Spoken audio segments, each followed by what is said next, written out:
Hello everyone, Earl Henderson, Primordial Defense. Thank you for watching. I have another Monday quarterback video for you.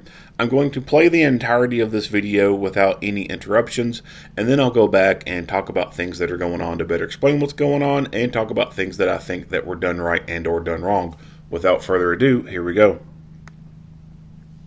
Hello, I'm Officer Nick Chambers, Public Information Officer for the Sparks Police Department. This critical incident community brief is intended to provide you with information about an officer-involved shooting that occurred in the 4900 block of Talbot Lane in the city of Reno on February 23, 2022. You're about to see relevant video footage and learn about other evidence and police procedures related to this case, so you have a better understanding of what occurred based on what we know now. The Regional Officer-Involved Shooting Protocol conducts a thorough investigation alongside the Sparks Police Department, who conducts a use of force investigation internally, which typically requires investigators to interview multiple witnesses, view numerous hours of video footage, and analyze a significant amount of forensic evidence. Once completed, the investigation in its entirety will be submitted to the Washoe County District Attorney's Office for review. A word of caution: the images and information you're about to see may be disturbing. When a police officer uses force to arrest a suspect and to defend against an attack, it can be graphic and difficult to watch. In addition, there may be strong language used by those shown in the video. Viewer discretion is advised, especially for young children and sensitive viewers.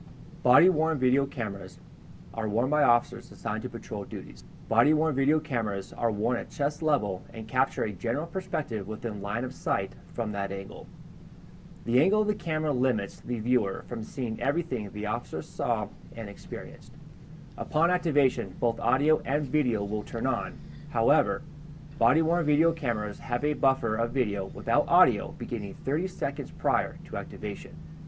This feature is designed to capture incidents that occur suddenly where an officer does not have the time to immediately activate the camera. The following footage is actual body-worn camera video from this incident. I am Deputy Chief Clint Bellamy of the Operations Division of the Sparks Police Department. I'm going to give you a brief overview of a critical incident that resulted in an officer-involved shooting in the city of Reno. The Regional Crime Suppression Unit, also known as RCSU, is comprised of plainclothes, undercover detectives from the Sparks Police Department, Reno Police Department, and the Washoe County Sheriff's Office, whose mission is to combat violent crime in Washoe County. On February 23, 2022, detectives with the Regional Crime Suppression Unit were in the area of the 4900 block of Talbot Lane in Reno, Nevada. They were attempting to locate Jacori, who detectives had probable cause to arrest for the charges of possession of a firearm by a prohibited person, carrying a concealed weapon, and discharging a firearm where a person might be in danger. These charges were all related to a Reno Police Department case. During that incident, Shaw was identified as a suspect who was involved in an altercation in a downtown Reno casino during which he brandished a firearm. He then exited the casino and discharged that firearm. Jacori Shaw was also listed as a person of interest in a recent Washoe County Sheriff's Office homicide investigation. Due to the nature of the crime and the potential for the suspect to be armed and dangerous, a Sparks Police K-9 team was brought to the scene to assist detectives in apprehending the suspect. When detectives attempted to make contact with the suspect, he immediately fled on foot, ignoring their verbal commands. Prior to deploying the K-9 patrol dog, the K-9 handler on scene ordered the suspect to stop, or he would release his dog and the suspect would be bit. Due to the fact that detectives believed the suspect had a gun, the K-9 patrol dog was deployed as a less lethal use of force to detain the suspect. However, the suspect continued to flee while also fighting the K-9 dog once it had latched onto his body. As detectives approached the suspect to place him in custody, he pulled a firearm from the front waistband of his pants. Pursuing detectives gave the suspect multiple verbal commands, telling him to drop it now. The suspect then turned towards the detectives with the firearm still in his hand. Believing the suspect presented an imminent threat of death or serious bodily harm to themselves, a detective fired a single round with his service weapon, striking the suspect in the chest. After detectives placed the suspect into custody, detectives began assessing the suspect for injuries and requested medical attention. Once it was discovered that the suspect had been struck by gunfire, detectives began attempting life-saving measures until medical personnel arrived on scene. The suspect was then transported to a local area hospital where he was later pronounced deceased. The detectives and officers involved in this incident were all equipped with body-worn cameras that were activated during this incident.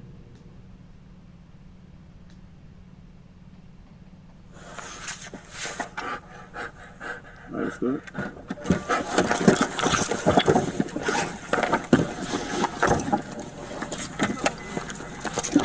Stop! We're gonna get bit! We're gonna get bit! Bus!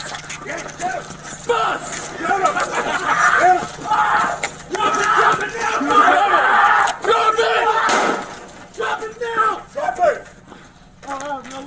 Drop it now! Drop it! Where'd it go? Get him cuffed. Get him cuffed. Do not move! Get the dog. Get him cuffed. Loose! Loose! Off! Put her up. Move. Put her up. Got it. Where's the guy? I saw something.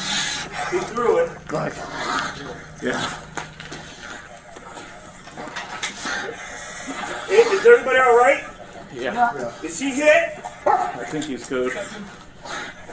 Yeah. Hey, get medics. Get medics going now. Yeah, get medics. Sando, grab your medical kit. You have your shot. Here, I got a med kit.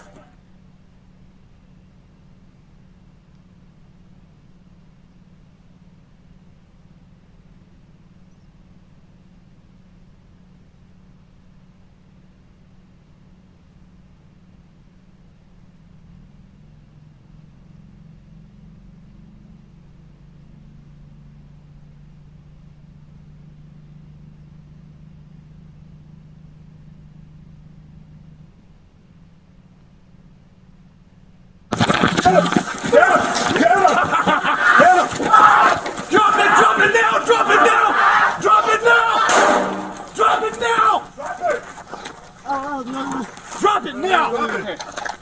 Where'd it go? Get him cuffed. Get him cuffed. Do not move. Get the dog. Get him cuffed. Loose. Loose. Get his arm.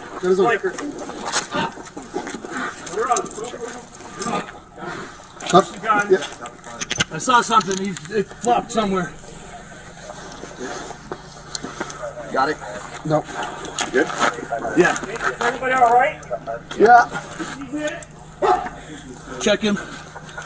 He's bleeding from the mouth. Hey, start medic. Jacori. Medic's going now. All right, go ahead and get off of him. I'm trying to get her. Yeah. I did. Yeah, I'm good. Here. He's bleeding. Come here.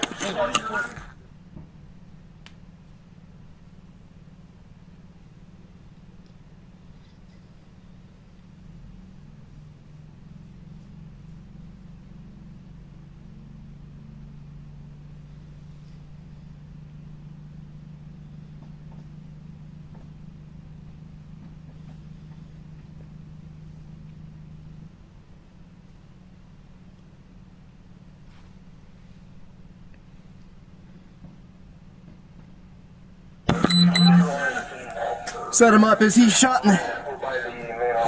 Jacori. Jacori. Hey, Jacori. Jacori.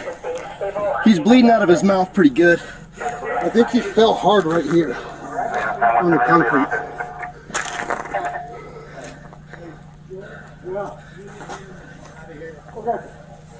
Is that a... Yeah.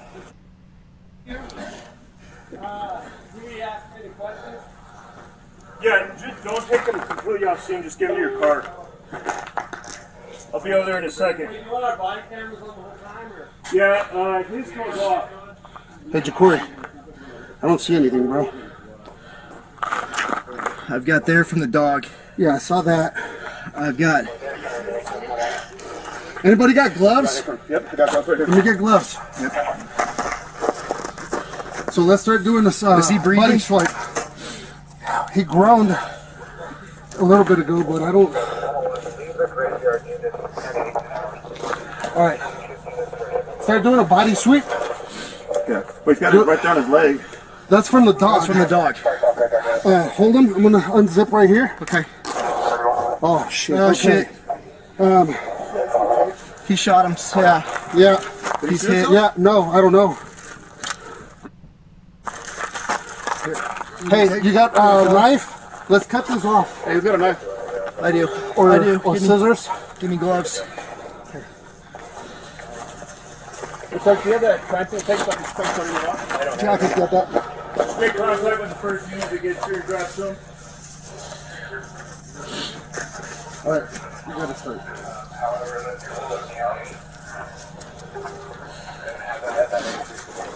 Do we have it yet? I don't know. I haven't seen it. I just saw a lot of blood. I thought it was all coming from his mouth, but Let's I start think taking off. it's You have gonna a be knife? upper. Let's take Yeah, everything yeah. off. Let me just give me gloves. I mean, Do we have a? he's got a knife. I do. Just give me a light. Yeah, let's take everything off here. Yep. And if you already got medical started.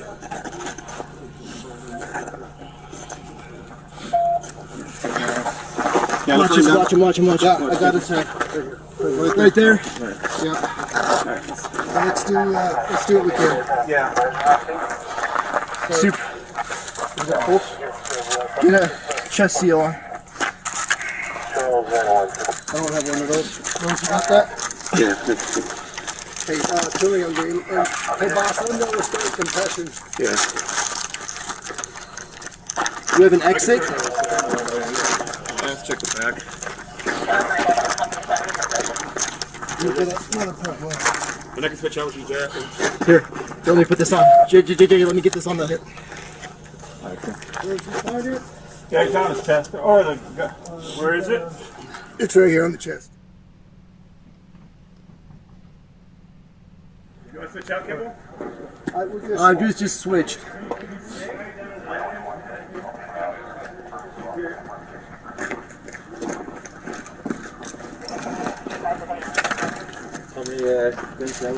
Just one. It's right here. Is it on there already? Yeah. No pulse. No pulse.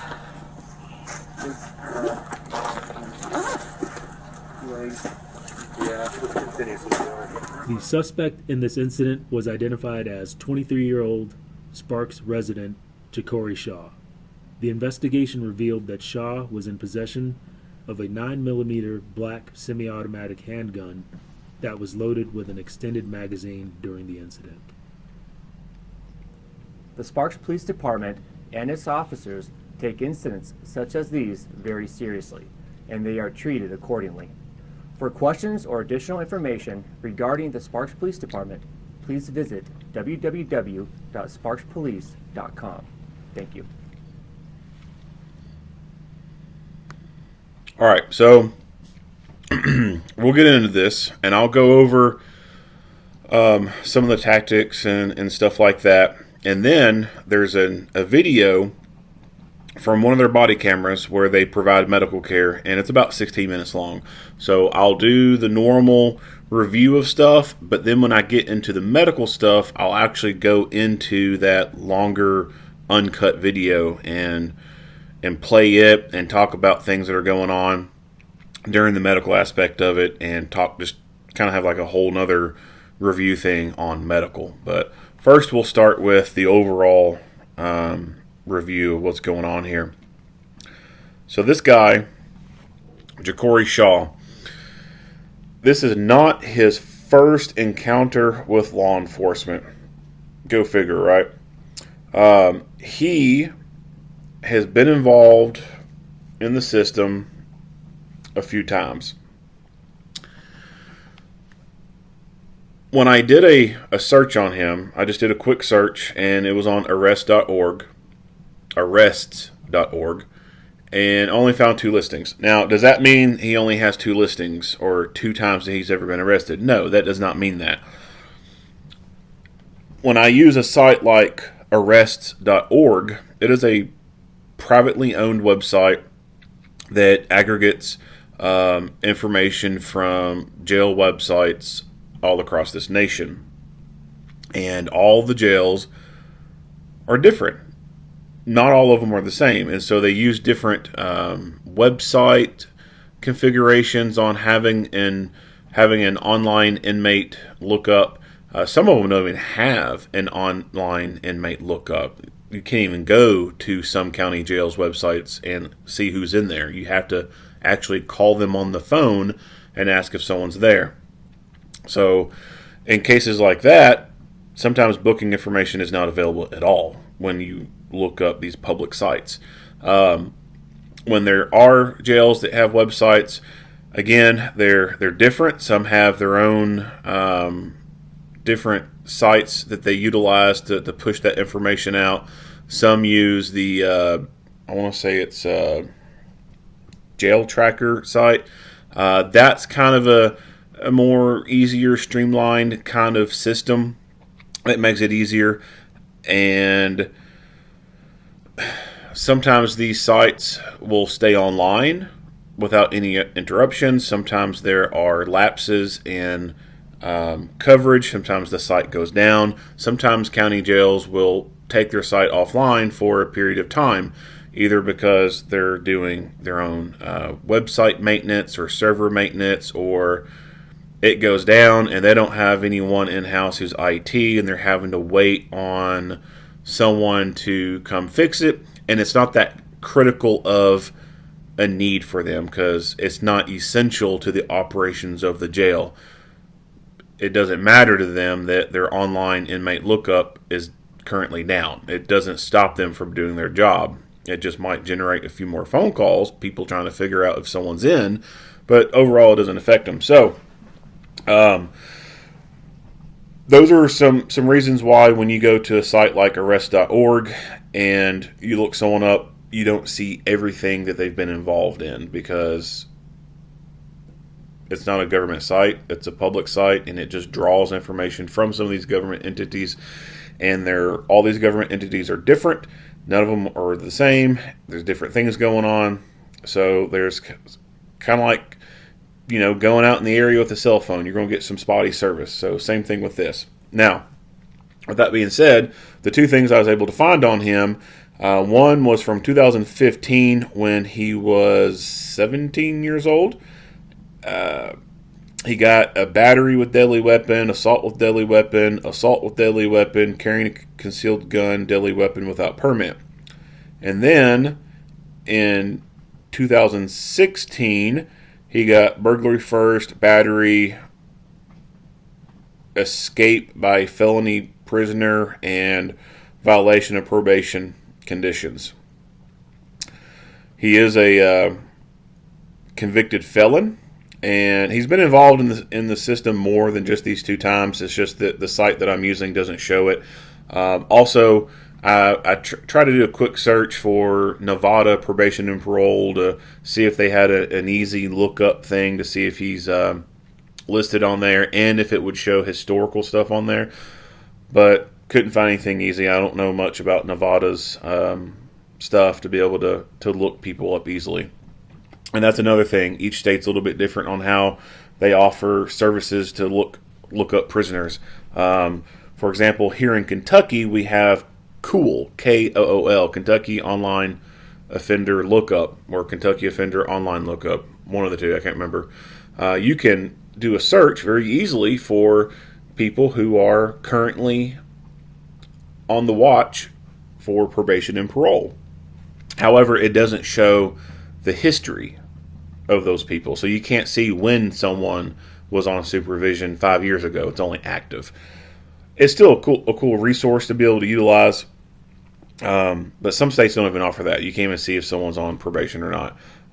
So each state's a little bit different on how you find things. Looking at some other stuff, it's obvious that this guy's been involved in the criminal justice system a lot. Going to the department's Facebook page, and then also seeing some news articles being posted on this. There are people who appear to be family and or friends of him, and one person was commenting about him and how at a disadvantage he was in life because he had grew up in the foster care system, etc.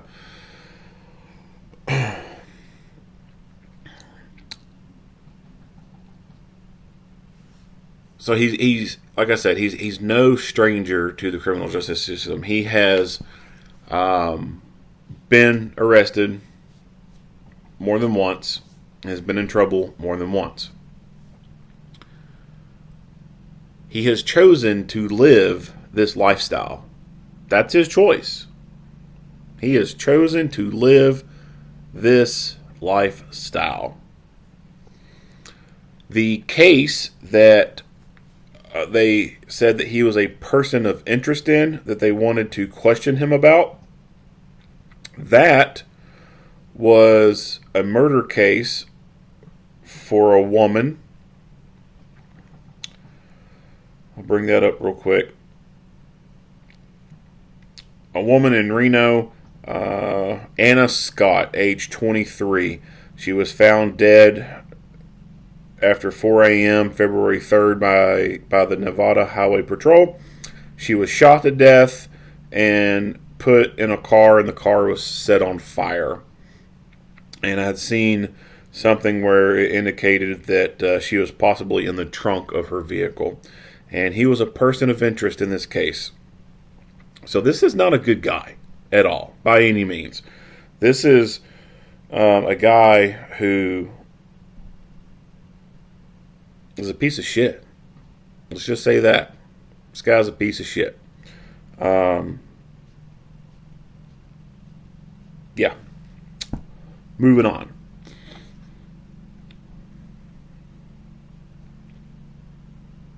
But I'm sure that someone will say, oh, he had mental illness.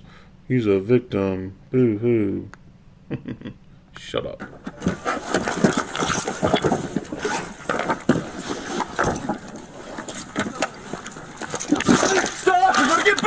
Alright, for some reason they decided to put this video first. Realistically, they should have put the second video first because he gets out of his car and he seems to be closer to the suspect than the other ones. And so he's in his vehicle.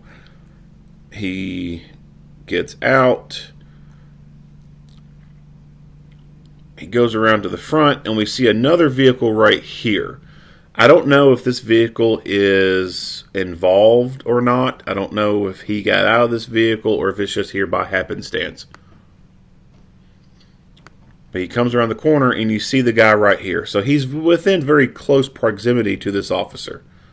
So it's a possibility he was in that car. I just don't know for sure. This officer comes up. He's just a little too short. If he had been a little bit quicker, I think there could have been a possibility he could have tackled the shit out of this dude and rammed him into this pile right here. Could that have made a difference? Possibly. I mean, I don't know. I mean, he could have, if he had tackled him so hard and just smashed his ass in the ground, it could have decentralized him enough to where they could have got hands-on with him, deployed taser on him, and be able to get him into custody without him even being able to gain access to his weapon, and could have avoided a deadly force encounter altogether. But it didn't happen. This guy's pretty quick, and so the officer just, he misses him.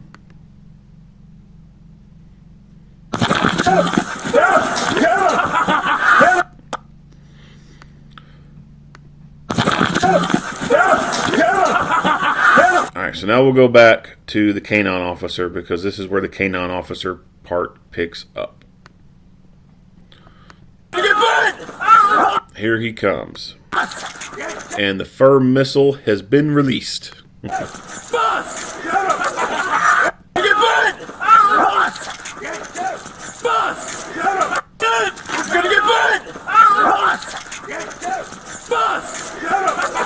So he goes down.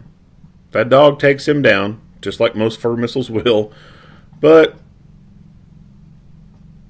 I'll give this guy credit. He recovered from that pretty damn well. He got his ass back up real fast. It's gonna get bad!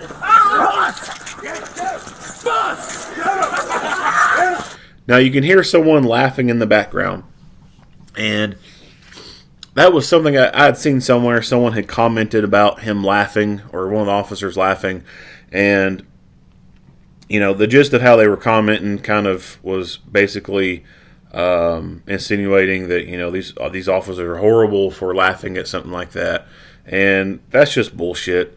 There's nothing horrible about someone laughing about a dog biting someone. That's just being said by someone who already has a prejudice towards the police and already hates the police, and they're just finding the tiniest little thing to try and run the police down and discredit them any way they can. There are complete YouTube channels and videos and TV channels devoted to people falling down and getting hurt for entertainment purposes, to make people laugh.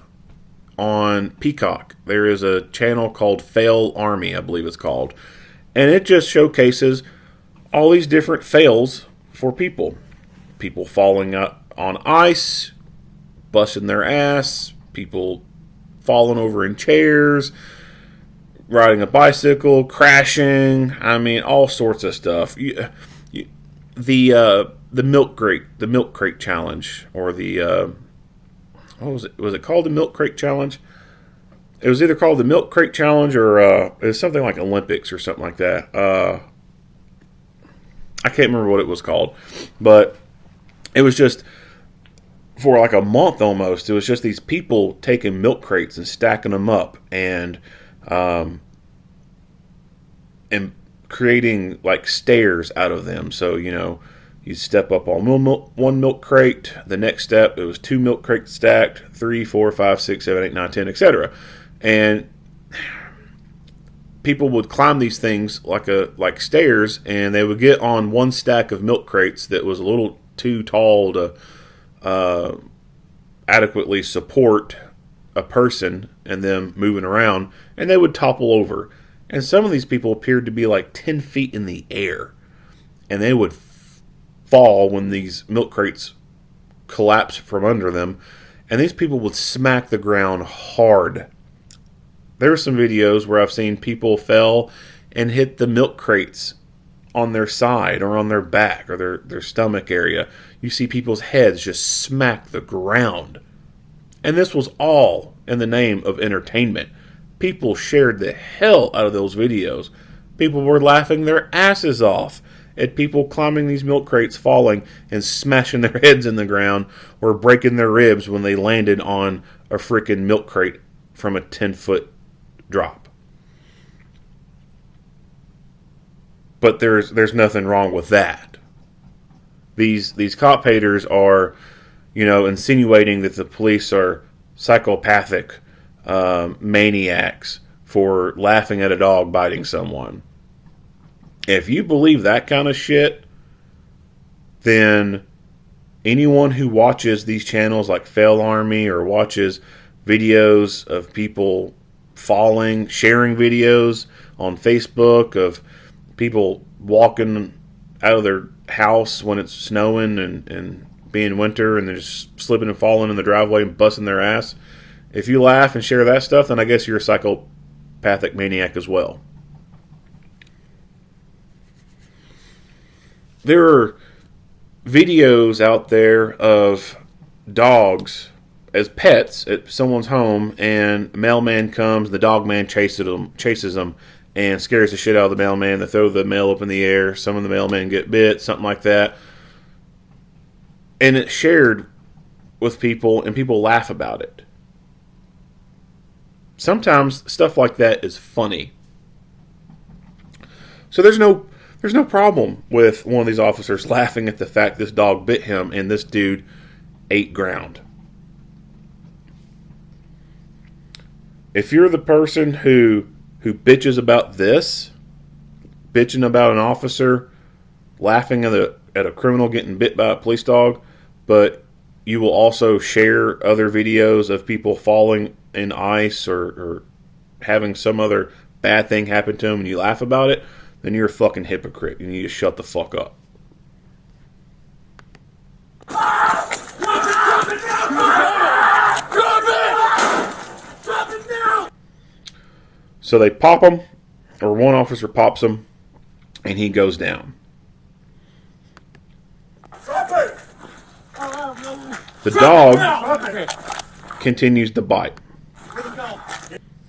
That's what dogs do.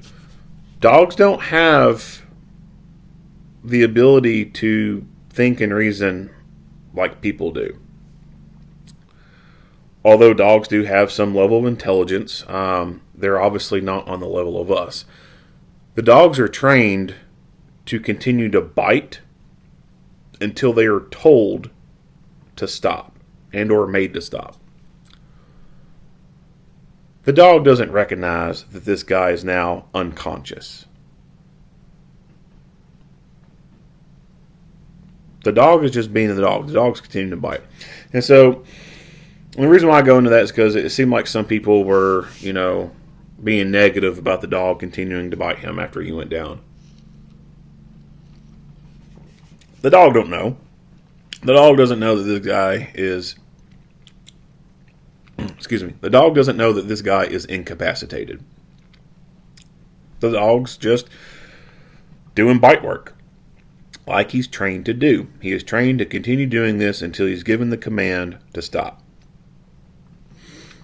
Now, ideally, I think it's best if the dog can grab a hold of an upper extremity, an arm, and gain control over someone that way.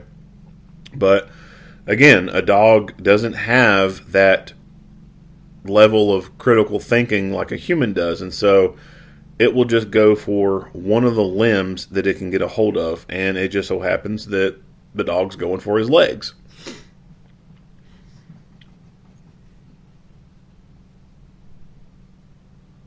When I first saw this video, when I first saw it and I didn't have any ability to, or not ability, but I didn't hit rewind multiple times, my first thought was this dog was biting his dick. And I thought, ow. But it's obviously not the case. The dog's not biting him in the genitals. The dog's biting him in the thigh area, biting him in the leg. Now, I've seen a video where a dog has done that before, and I've actually got that video on my Monday Quarterback playlist. So just scroll through, you'll find it. I can't remember the agency that it came from. It was somewhere in Florida, and this officer gets into a vehicle pursuit. They crash out. Guy gets out, starts running through the woods. He releases K9 on him. K9 gets up on him. He goes down, and then the dog just latches on. He just goes for the first, area that he can grab a bite of, and it just so happened to be the dude's crotch. And the guy immediately became compliant. He had no more motivation or inclination to be fucking around anymore. He was 100% obedient after that. And when I first saw this, that's kind of what I thought of, is that video. And then I thought about the movie K9 with Jim Belushi and was it Jim Belushi or James Belushi? Belushi, I can't remember which one. It was him in it, where he's a detective, and he gets the K9 dog Jerry Lee, and then it's that scene where they're in the bar, in a bar, and he's trying to question these criminals, and they gang up on him to assault him, and the dog comes in and bites the dude in the dick. That's what I thought of when I first saw this, but it's not what's going on. The dog's not biting him in the dick. He's just biting him in the leg. And obviously this guy's not reacting to it. Dogs have, depending on the dog, the breed, German Shepherds and Malinois, they have extremely credible bite strength. I want to say it's something like a couple 100 pounds of foot pressure per square inch or something that they're able to chomp down. It's powerful, very powerful. And this guy's not reacting to it at all. So he's out. Like, he is incapacitated. If you can lay there and have a dog just bite down on you and jerk its head and you not make a reaction, you're not conscious anymore. And if you are on some serious drugs to where you can't feel that. Get him cuffed. Get him cuffed. Do not move. Get the dog. Get him cuffed. Loose. Loose. So he gives the dog verbal commands to release, and the dog does not immediately respond. And it looks like he has to use some type of force to get the dog to release. This is something that I've seen multiple times before. It's not like it's every time you see this, but I have seen this before in other videos. And obviously, they can't go ask the dog, hey, why did you refuse to let go when I told you? So we can't for sure know the exact reason why these dogs don't release. But I have a couple of theories on why this is happening. One, it's a training issue. The dog has not paired well with the handler during repetitive training to where the dog is completely obedient to its handler. That's one possibility. Other possibility is the dog is amped up and high testosterone and is just in the zone. And it just, I wouldn't say hot-headed, but kind of going towards those lines. And it's just, aggressive, right? That's a possibility. Another one is the dogs are going through fight or flight just like the humans are, right? And humans, when they go through fight or flight response, sometimes humans experience auditory exclusion. There's been people who, in gunfights, did not hear their gun go off. They didn't hear the gunshot. And so it's possible that the dogs are going through fight or flight and they are experiencing auditory exclusion and they don't hear the handler. They're just zoned out. And we don't know for sure why the dogs don't release when they're given the verbal command, but those are some ideas that I've had to kind of explain or come up with a theory on why they don't immediately release. Which one's accurate? I don't know. It could be all those, and it's just different in each scenario. I really have no idea. But he gives the verbal commands for the dog to release. He doesn't. He has to forcibly remove him. And if it is a case of the dog being more aggressive than some other dog, there's no problem with that. A dog's a dog. It's a tool. Personally, the more aggressive they are, I think the better. The dog's under control. He's kept in a kennel all the time. When he gets out, he's on a leash. He's on a lead. And this is a dog being used to apprehend violent offenders. Who cares if he's a little bit more aggressive than some of the other dogs on the team? I really don't give a shit.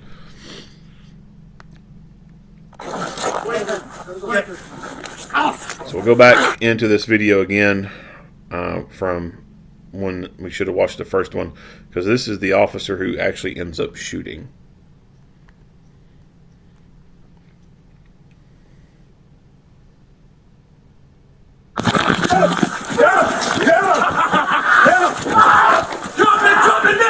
So he can see that this guy's going for a gun. Obviously, the camera is a little shaky because he's running, so it's not very clear, concise. It's nighttime. There's only some ambient light here and there.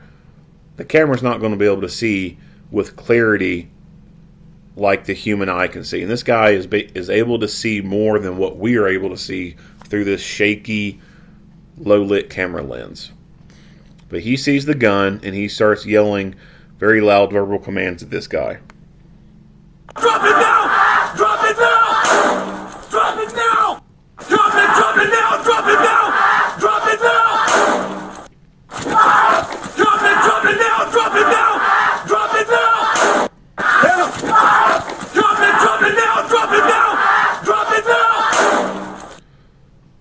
So this officer is moving, he's running, and the suspect is running and moving. This officer brings his gun up, gets front sight focus, squeezes trigger, bam, one shot, guy goes down, incapacitated. That's a hell of a shot to make. When you are rapidly moving, the target is rapidly moving, and you are experiencing an adrenaline dump because you see someone else going for a gun, and it is now fight or flight mode occurring within your body because this is turning into a deadly physical encounter. Hell of a shot. Hell of a shot, especially for a pistol. Was this luck, or was this a result of him being well trained? I don't know. Maybe a little bit of both, right? But I can't definitively say what's going on. But that was a hell of a shot.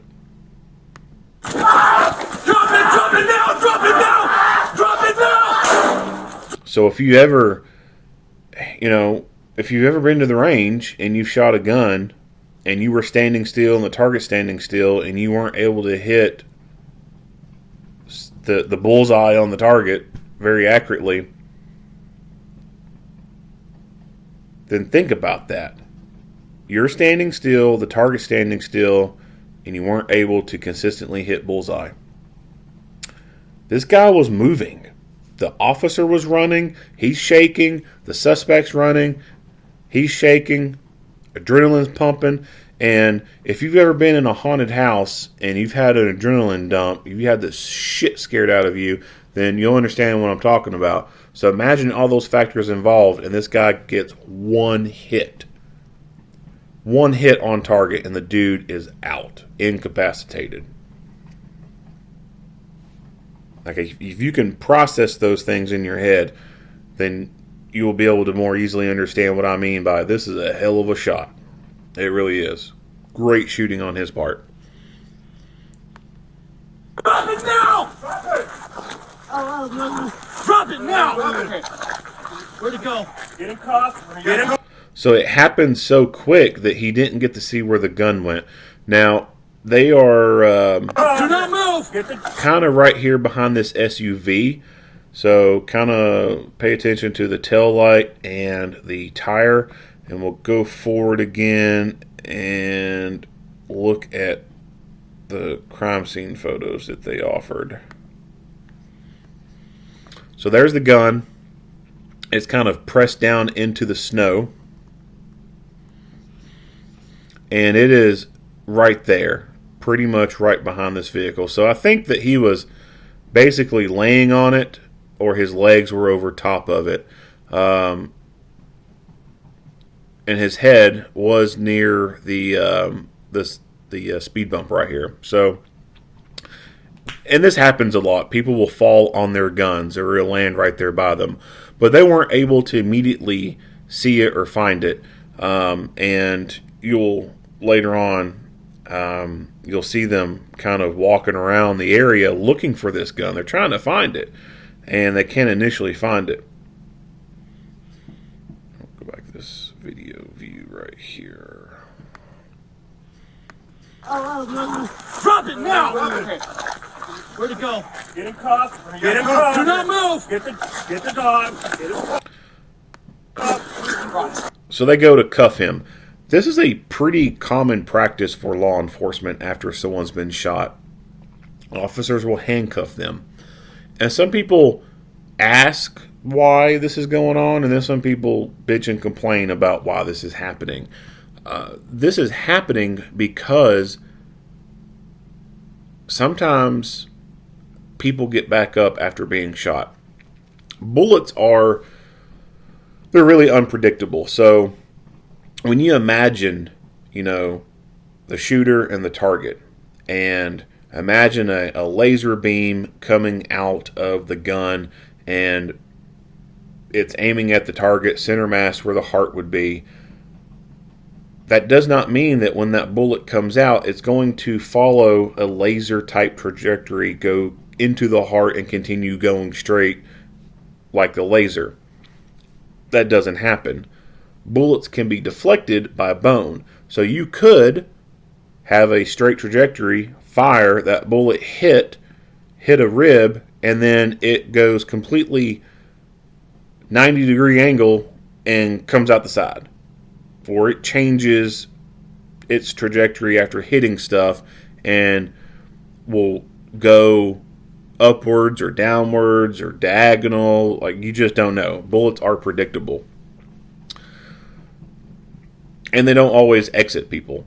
Sometimes they stop with inside them. So bullets are unpredictable.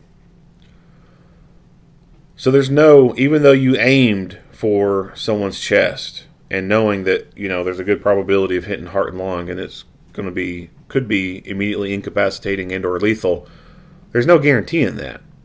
There's been fat people who've been shot and the bullets, because of the fat and everything, slowed the bullets down enough it never went in and hit vital organs.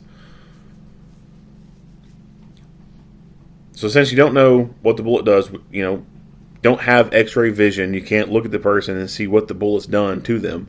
You have to assume that it has not incapacitated them to the manner in which they will never be able to get back up again. You have to assume that there is that possibility they could get back up again and start fighting. They initially seemed to think that this guy just knocked himself out when he hit the ground, because the guy says he hit pretty hard and he's bleeding from the mouth.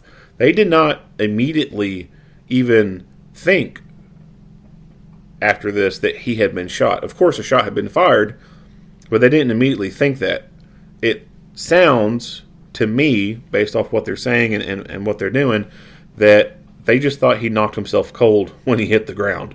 And he does hit here pretty close on the speed bump right here. So I could see that. And I'll go into more of the medical stuff later, and I'll talk about why I think, or I'll expound upon more why I think they thought that he was alive and not, dead from a gunshot. But you don't know what a person's going to do after they've been shot. There is a famous case out of Miami, Florida from the 80s, FBI versus a couple of bank robbers. FBI was tracking these bank robbers who robbed banks and robbed armored trucks, and they went to go initiate a stop on them. Pursuit occurred, they rammed them, and they crashed out. Boom, gunfight happens. The driver of the suspect vehicle took a round to the head, and it temporarily knocked him out during this gunfight. He was able to later wake back up, get out of his car, and then walk back to a car that was driven by an FBI agent and get in it with the intention of taking off and fleeing the scene. His partner was also shot in the very beginning stage of this gun battle. First round went in through the side of his chest and landed within his heart area. It was a lethal hit. He was going to die from that wound, but he did not immediately die from that wound. He continued to fight using a rifle, and while he's fighting, he gets shot multiple more times from pistol and takes shotgun pellets. He goes on to kill 2 FBI agents and seriously wound a few others before him and his partner are finally gunned down by Ed Morales. And their toxicology report had no drugs in their systems whatsoever. These guys were not pumped up on drugs or anything. They just did not receive immediately incapacitating hits. Well, the guy who got hit in the head was incapacitated in the beginning of the fight, but he got back up. He woke back up. So, and that's multiple shots. They just had a very strong will to fight. And so that's not like it's the only time that's ever happened. Stuff like that has happened numerous times all across the nation, all across the world. And that is one reason why people get handcuffed after they've been shot, because there's a possibility they could wake back up and start fighting again. And it's a whole lot harder for a person to fight when their hands are cuffed behind their back. a lot harder. And if you don't think this, if you don't believe this, then I challenge you to a pillow fight and you have your hands cuffed behind your back. Who do you think's going to win that pillow fight? Who's going to do better? I can guarantee you're not going to do very good. You're going to have you're going to have a pillow smacked against your head multiple times. Guarantee you. So that's an explanation on why people are handcuffed after they've been shot. Loose! Loose! Goes on. Goes on.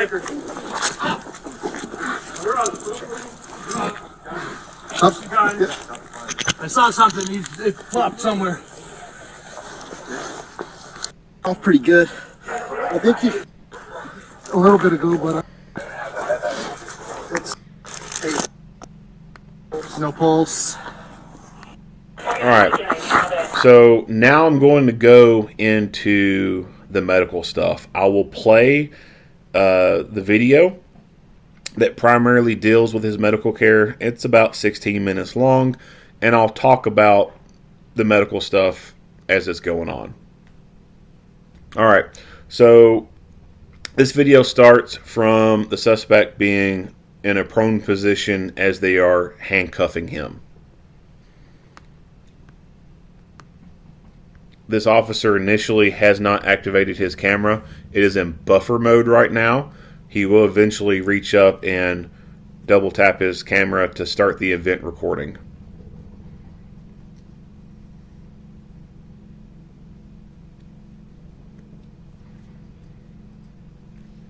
So let me go back. I want to talk about his pants here.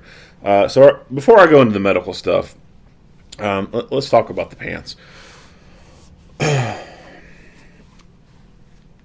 I don't understand why people wear pants, loose-fitting pants, without a belt. Like that blows my mind. I've never understood that. Why would you wear very loose-fitting pants and not have a belt? Especially if you are living a lifestyle of crime and you know there's a possibility that you could probably end up running away from the police. Why would you set yourself up for failure like that?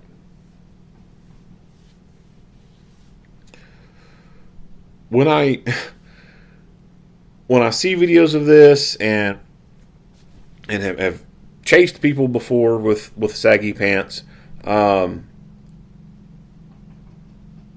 loose-fitting pants without a belt do not help you run any better. They don't. They hinder your ability to run very well. And that's why it has always been mind-boggling to me why people continue to wear loose-fitting pants with no belt.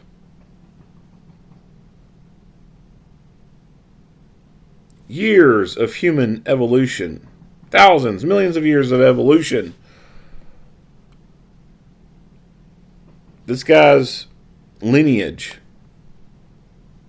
his ancestors, like someone way down the line avoided eating poisonous plants and accidentally murdering themselves. Someone avoided in his lineage being eaten by saber-toothed tigers.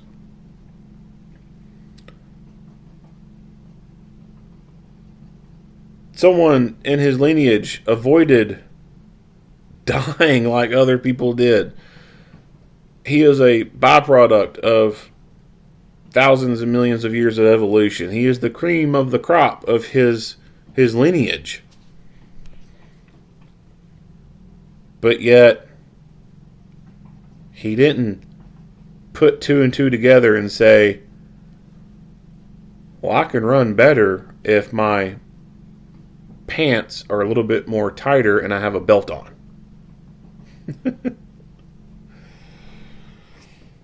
I guess I shouldn't be complaining because it does make it easier to catch them when they can't run effectively because their pants end up around their ankles or that hangs down so low that it impedes their ability to get a good full stride.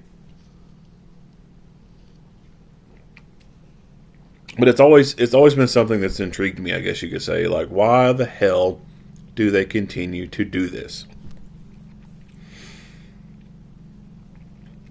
And now, this guy's in this position where he's laying dead on the ground with his pants around his ankles. Pants around his ankles. What was that? What was that? It was like a song or something. Like, looking like a fool with your pants on the ground. Like, that's it. That's right now. Like, what kind of dignity is involved here? Dying with your pants around your ankles. Like, there's no dignity in that. That's fucking embarrassing. Being alive and still wearing your pants down that low, there's not any dignity in your ass hanging out. That should be embarrassing when people dress like that. But now this guy is dead with his pants around his ankles, and it's being recorded for everyone to be able to see.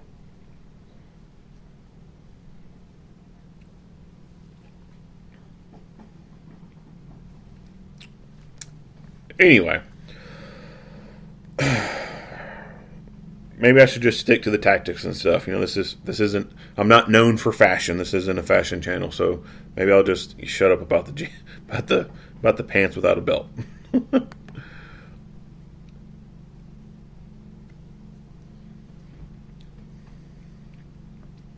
All right, back that up some. So that little spot right there.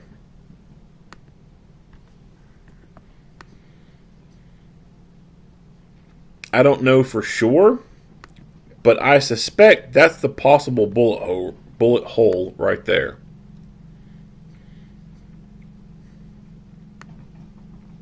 I don't know what else it could be, but that's a possibility. That's the bullet hole right there.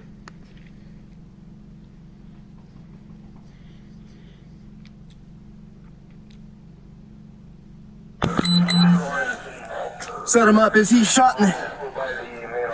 Jacori. All right. Hey, Jacori. He's bleeding out of his mouth pretty good. I think he fell hard right here. So they said, I think he fell hard right here. Now you can see some blood right here, and here's the speed bump. I could see how these guys initially thought that this guy probably just knocked himself out when he fell and hit the ground. Like, that seems pretty plausible. Like, his head is laying right here where the speed bump is, and there's blood right there that's coming out of his mouth. Like, I've seen people hit the ground hard, and their head hit, and their blood coming from their head or their mouth, and they were knocked out cold. Seen that plenty of times. Plus, there's steam coming up. On the concrete. Like you would see in cold weather when someone's breathing.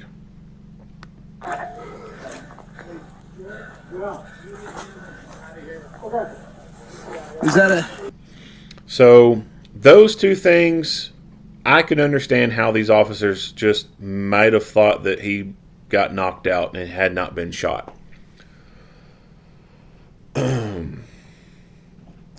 The steam that you see, I legitimately do not believe that is his breath, because you do hear the officer say, well, I heard him groan a little while ago. That groan that the officer talks about, I think that what that officer was hearing could have been one of two things. One, it was legit his last breath that he was able to make under power with his diaphragm before it like everything stopped working. So that could have been the thing he heard, was literally his last breath. Or this guy had immediately stopped breathing after being shot, and I mean, not exactly immediately, but this guy had stopped breathing before they got to him and put cuffs on him. And because he had already stopped breathing at that point, and by moving him, air was just simply escaping out of his lungs. And I've seen this before. I've handled quite a few dead bodies before, and when moving them, you can hear air escaping out of their lungs. Like I don't know how else to explain it.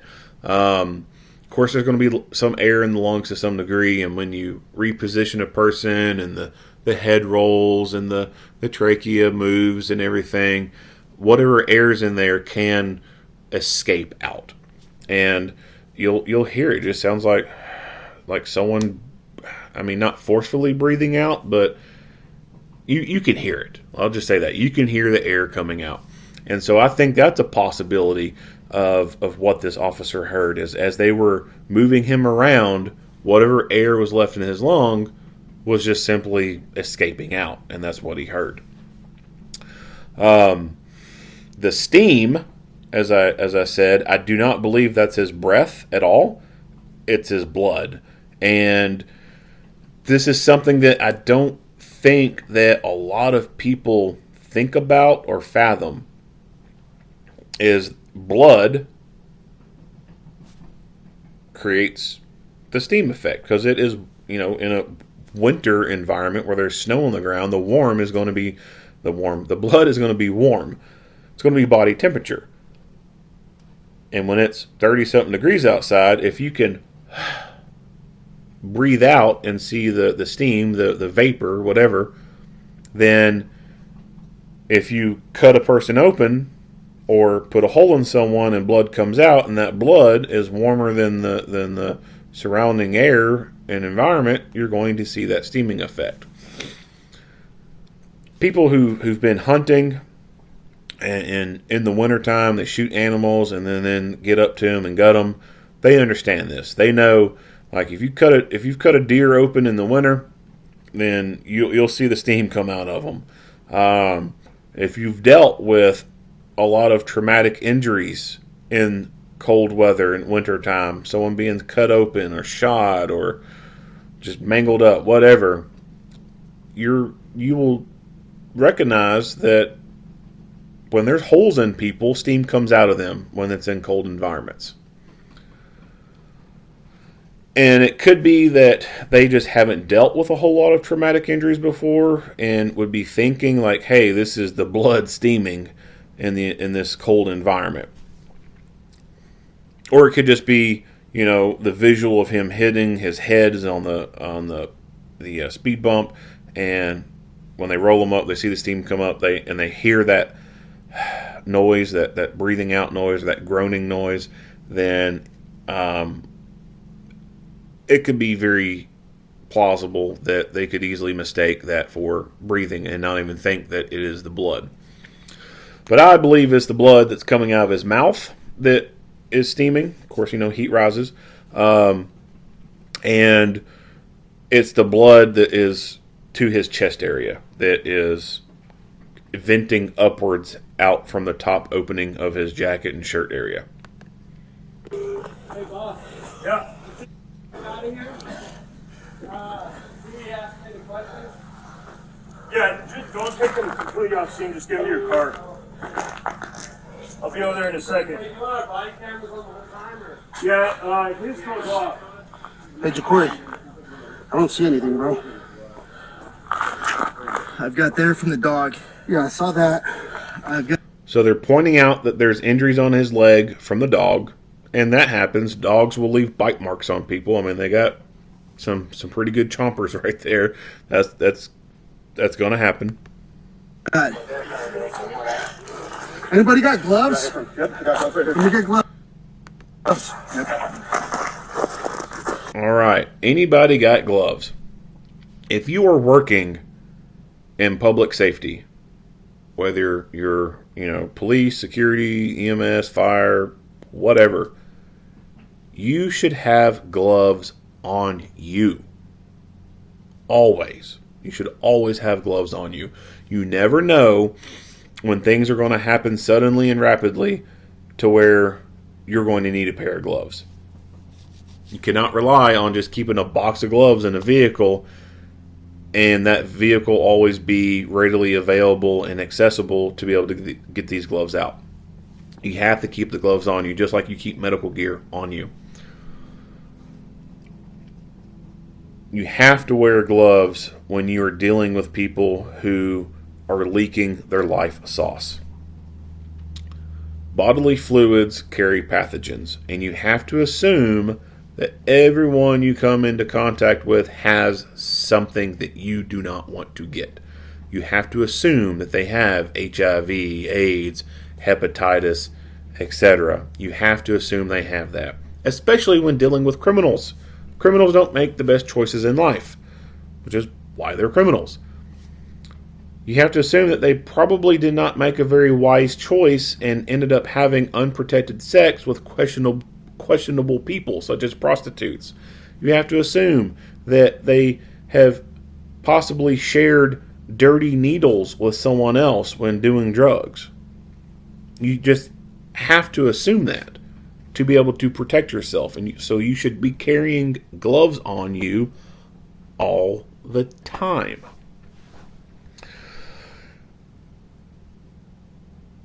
Latex, nitrile, whatever. Nitrile gloves are kind of the norm now, I think. Of course, latex gloves still exist, but there are people with latex allergies, and so nitrile gloves are the better glove to go to, because you don't have to worry about someone who has a latex allergy. I could be wrong, but I don't think anyone has nitrile allergies. I just don't think that one exists. But watch someone, comment and put a link and prove me wrong.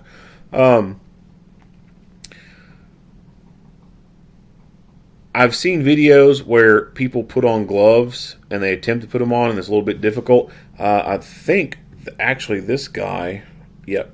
So let me fast forward some. This guy goes to put on gloves, and you see it.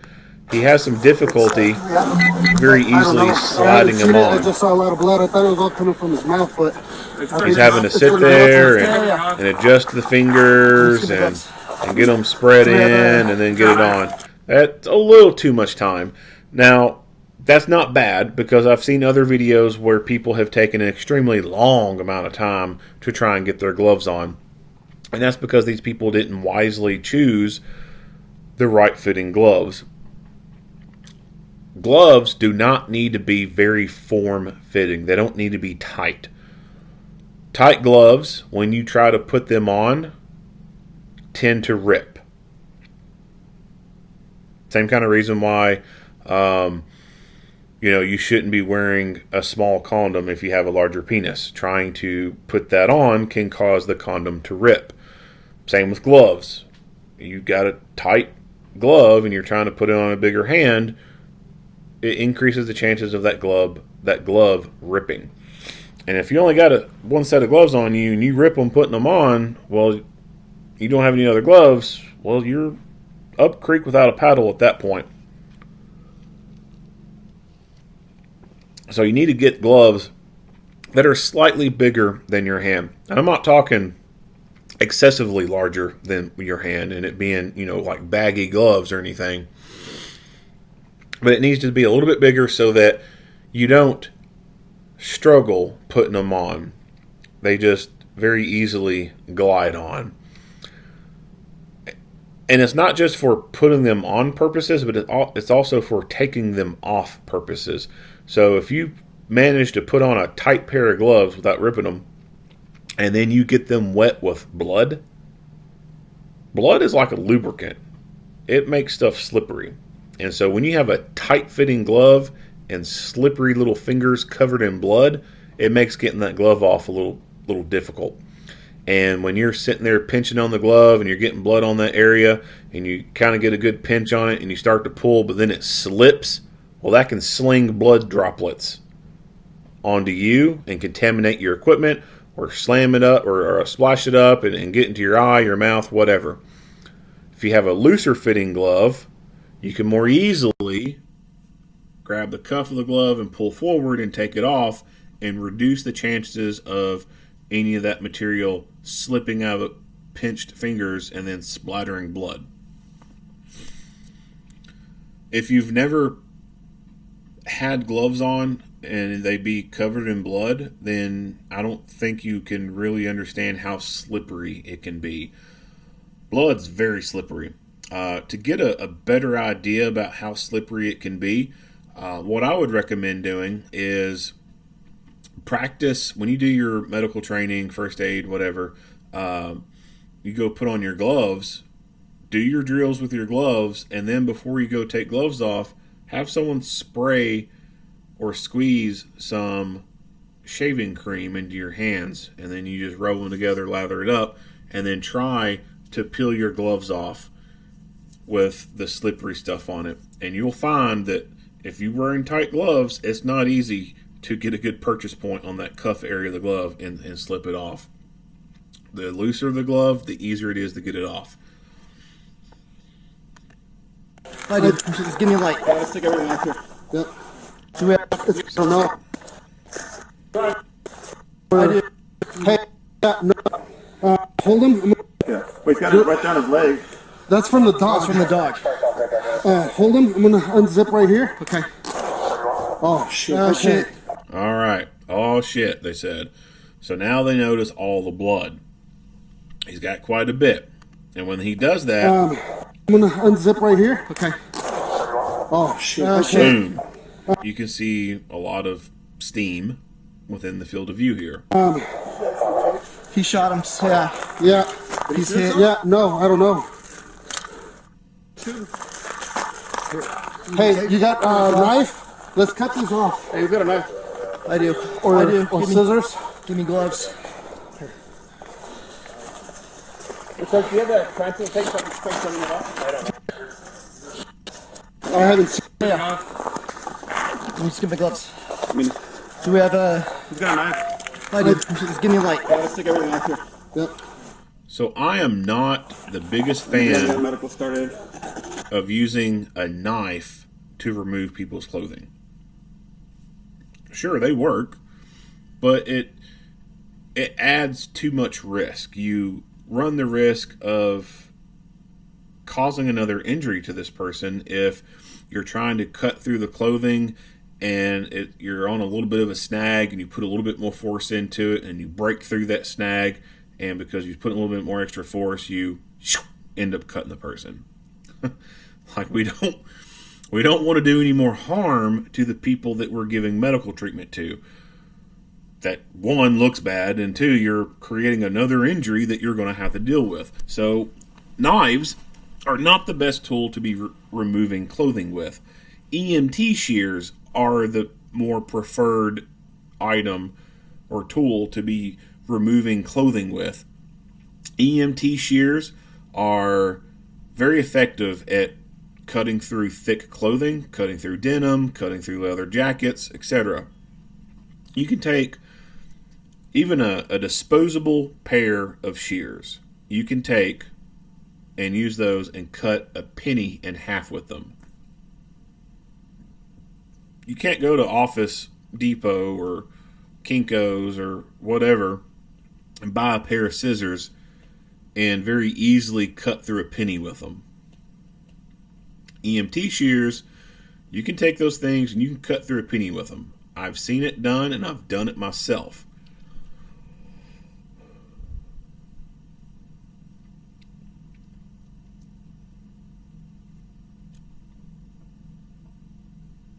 Using the EMT shears is more effective. They cut through stuff very effectively, and you don't have to run the risk of cutting people with it. The only risk that you run with using scissors to cut clothing off is if the person has some type of injury where there's a separation of the skin, and as you're cutting up, like say like you've been involved in a serious car accident or motorcycle accident or something, and they've got some type of formable break and bone sticking through it, or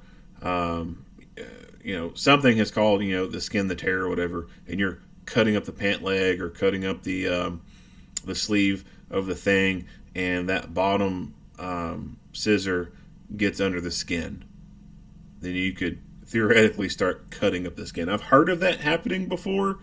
which is why when you're cutting through clothing, it's recommended that you pinch the clothing and pull it away from the skin. But it's not like that happens on a regular basis or anything like that. So when I say, there is that risk, it's not like it's a huge risk all the time. And that's really the only kind of negative thing that you could do with scissors is go ahead and cut into skin that's already been broken and continue to cut up along it. But by far, a knife is way more riskier than EMT shears. There are also like seatbelt cutters, those kind of cutters that you could potentially use to cut through clothing. They're not going to be very effective, in my opinion, in trying to cut through thick jackets and stuff like that. But you could certainly use something like a seatbelt cutter, I think, to cut through a t-shirt, maybe some jeans, and have some degree of effectiveness with it. I've actually used a is it Benchmark or Benchmade? I forget the manufacturer, but it's called a rescue hook, and it has a little hook on there that has a blade on it, and it actually has a cutout into the thing itself to where you can use it to open and close the valve on an oxygen tank. But anyway, it has a little hook on there, and you can hook things with it and cut through downwards. Almost, it's meant to cut through seatbelts and stuff like that. And I've actually used something like that to cut through someone's clothing before, and it did all right. It was the thing most in that scenario. It was the thing that was the most readily available because there was no EMT shears nearby, and it did. It worked. It worked fine in cutting through a sweater, a thicker shirt, a t-shirt, and a pair of pants with an elastic waistband. Cut through them pretty easily. But overall, EMT shears are the best thing to be having. You can get disposable EMT shears for almost next to nothing. If you go to a distributor, for example, galls.com, you can find a pack of disposable EMT shears for next to nothing. I mean, they don't cost that much at all. And get those, and everyone can have a set, right? Your IFAKs, your blow-up kits, your trauma bags, they all need to have EMT shears in them. And they should probably have more than one set. That way, when you get blood all over one, you can throw it away and still have that backup in that bag for the next time. You can get the disposable shears, or you can go Gucci, and I think the company's called Leatherman. They have a really nice set of shears. They're actually foldable. They don't take up a whole lot of room, and they're heavy duty. I don't have one, but I've seen them in person. I got a person I knew had them. I got to play with them for a little bit. It's nice. It's definitely Gucci, but the disposable ones will work just fine.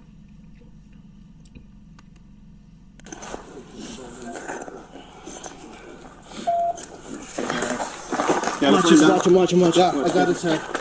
Right there. Yeah. Let's do what we can. Yeah. Super. Get a chest seal on. So they've got some of their medical equipment right here that they're dumping right here on the ground. I don't have one of those. Don't you got that? Yeah. Hey, Tilly, I'm doing. Hey, boss, let me know we're starting compression. Yeah. So what's best, in my opinion, if you've got your medical gear on you, then before you ever touch the person, I think it's best to go ahead and pull that medical gear out first and get that stuff dumped out before you touch that person. Because if not, you're going to be taking blood and contaminating some part of you trying to get that medical gear out. So if you've got an ankle holster, a medical ankle holster, and you've already got blood on your hands, one, you're going to be contaminating your pant leg and potentially your sock and your shoe with blood. And of course, the medical ankle holster itself is going to become contaminated with the blood. if you get that stuff out beforehand and dump it out right there on the ground, then at most, the only thing you're going to contaminate is maybe your pant leg from your knees if you're kneeling on the ground next to them. At least you're not going to be contaminating all the other stuff. Stuff on a vest-mounted pouch, same thing. It's better to go ahead and pull that stuff out and dump the contents out right there versus reaching up to the vest and getting into it with bloody hands, because now you've contaminated the carrier of that vest. And the carriers are they're not cheap. So I like how they're dumping the stuff right there in front of him. And as you can see, this guy is getting this chest seal out of the package. You can see the blood on the package. So that right there would be a good clear indication that if he was touching himself with a pouch on his vest or going to a medical ankle holster, he's going to be getting blood elsewhere too. So dump the stuff out, or, you know, if you're getting supplemental medical gear out of the vehicle and it happens to be a larger trauma bag, then that might not be the best option to dump everything out right there. The option in that point would be to have someone acting as an assistant pulling stuff out of that big trauma bag and giving it to you as needed. Because if not, then you're going to contaminate the whole bag with blood, and you're going to have to get rid of the bag, and depending on the stuff that's in there, you may have to get rid of that stuff too, because it could have blood all over it. So small kits, small little blowout kits, I think are fine to just go ahead and dump out on the ground right there in front of you before touching the person. That way you're not contaminating your vest or your ankle holster or anything like that. But when it comes to actual legit trauma bags that has a multitude of different things in there, obviously it's not going to be very viable to dump all that shit out in the ground, because you're not going to use everything that's in it, right? Like, you dump out the oral glucose. Like, this guy don't need oral glucose. Like, you don't need to be dumping that out on the ground and then ruining it. In those cases, it's best to have someone reaching in and grabbing the stuff that's needed and handing it to you as needed.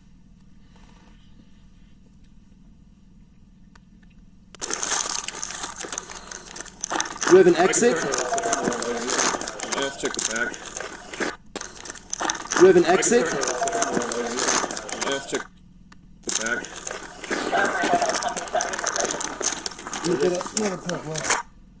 So he is getting a chest seal, and an occlusive dressing is used to put over the chest when there's a hole there.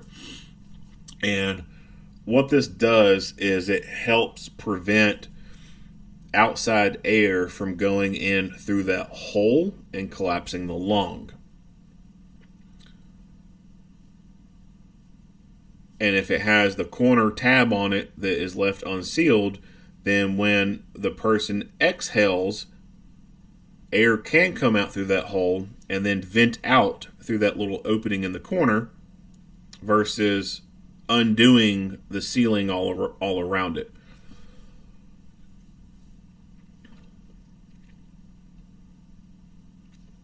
When a person has a hole in their chest, there needs to be an occlusive dressing over it to be able to prevent the lung from collapsing on the inside. Because once that pressure imbalance occurs and that lung collapses or whatever, get the tension pneumothorax, you're going to have to have a more advanced level of care. It's not something that you can do with just a basic level of first aid training.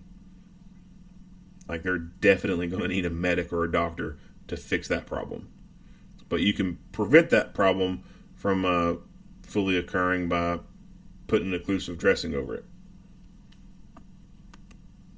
And I can switch out with you, Jay, after. Here, let me put this on. JJ, let me get this on the... Okay. Where did you find it? Yeah, he's on his chest. Or the where It's also... is it? You can see he's got quite a bit of blood on his chest. It's right here on the chest. Now, we don't, again, we don't get to see with very good clarity through the camera lens like they would be able to see with their eyes. So they may be able to very easily see the bullet hole there. And they don't need to wipe any blood away. There may be a time where you need to get some 2x4s out and kind of do a wiping motion and clear that area and see where blood's at. Or take a bottle of saline and pour it over the area and wash some of that blood away to really see where the hole and the injuries are at. But at bare minimum, you can use, 4x4 pads to kind of wipe that off. You can also use the person's clothing that you've just cut off of them. If they had EMT shears, they could have gone down the arms of the clothing and cut that off. And then as it's laying there, you could take it. You can use that to wipe off they could have used that to wipe off the front of the chest and clear some of that blood to see exactly where the hole could be at. The gun. 32. I don't see a gun. George. So they do have the occlusive dressing more to the center area of the chest. We don't get to see exactly where the bullet hole's at.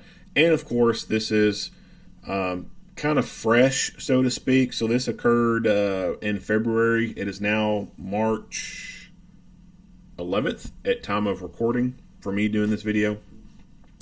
So things like details of autopsy and stuff like that are not out. So I don't know what the terminal ballistics are. I don't know what the bullet hit. But it is appearing that they put that dressing more in the center of the chest area.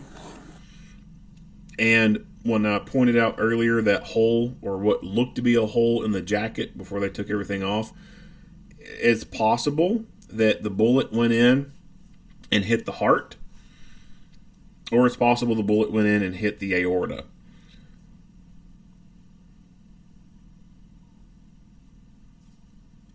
In those instances, there's nothing you can do. Like, there ain't a damn thing that can be done for someone.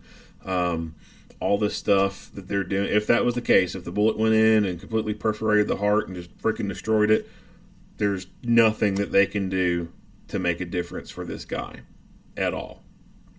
But they don't know that because they don't have x-ray vision. They can't see where the bullet's at in him. And as I said before, bullets are unpredictable. You don't know where the bullet's at in this person. It could be the bullet went in through the chest but hit the rib and then deflected downwards and is in his gut area somewhere, and that he could be just, knocked out. Now, obviously, they've checked his pulse and can tell that he doesn't have a pulse, which is why they're doing compressions. But, like I said, you don't know what the bullet has done. But based off, what that mark was on the jacket that I think looked like a bullet hole, and based off where they've put this chest seal at, I believe either A, the bullet went into his heart and completely destroyed it, or B, it went into his aorta. And you can't put a Band-Aid on an aorta. There's nothing that you can do in the field to do for that.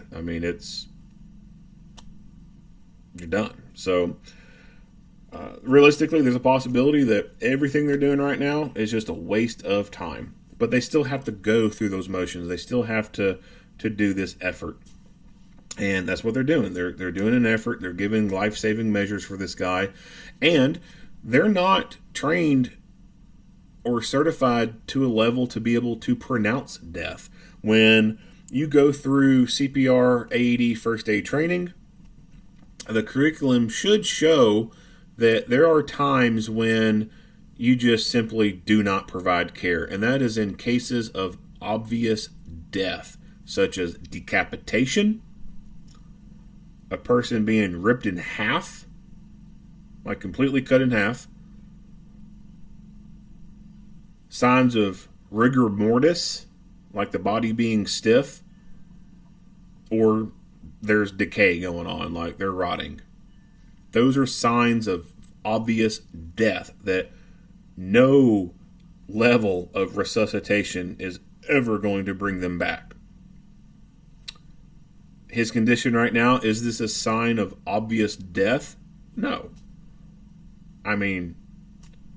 Looks like to me he's dead. But It is not a clear concrete case of obvious death. Decapitation, being ripped in half, rigor mortis, or decay, those are the things that indicate very clearly that there is obvious death, and there's no amount of resuscitative efforts that could ever change that. Him right now, there's a possibility that resuscitative efforts could bring him back. With the level of training that they have and equipment that they have. They don't have an x-ray machine. They don't have EKG and stuff. They can't hook him up to anything at this point and be like, yep, nothing we can do. Or, oh, this x-ray shows that bullets right here in the middle of his heart. There's nothing we can do. They don't have that. So they can't pronounce death. From a statutory standpoint, under state law, they may not be authorized to pronounce death. It may be that only the county coroner can pronounce death, or a medic acting under the direction of a medical director being a physician, someone that within their local government they have decided, hey, this doctor is going to be in charge of all the pre-hospital care in this area, and when the medic reports to this person their findings, this physician can say, you can go ahead and pronounce death. Those are generally the only times that death can be pronounced. I don't know of any place where regular street cops can just go ahead and pronounce death. I'm sure it may exist somewhere, but I don't know of any place where that exists. It's typically always the coroner that pronounces it, or medics under the direction of a physician acting as the medical director for that area. And besides that, not providing medical care because of obvious signs of death. Like, you're not going to do CPR on someone who's full rigor mortis. Like, it's, I don't care how motivated you are. You're not. It's not going to help. The 32. You got a light I could borrow from you? There's one in the car. Yeah, there's one in my pocket, man. I got blood. Perfect. I got a switch glove. I heard something go fly. So while they're giving him medical care, these other officers are searching for this gun. They have no idea where it's at. And I can only imagine what the officer who fired is thinking right now. Like, they must be thinking, oh my God, we can't find this gun. And there's a possibility he could be doubting himself. Like, oh my God, did I see a gun? Was there a gun? And he could be thinking, oh shit, my life is over. This is going to hit the news. There's not a gun. Gun couldn't be found. Shot an unarmed black guy. My life's over. I mean, that could be going through the officer's head right now. And imagine how scary that is.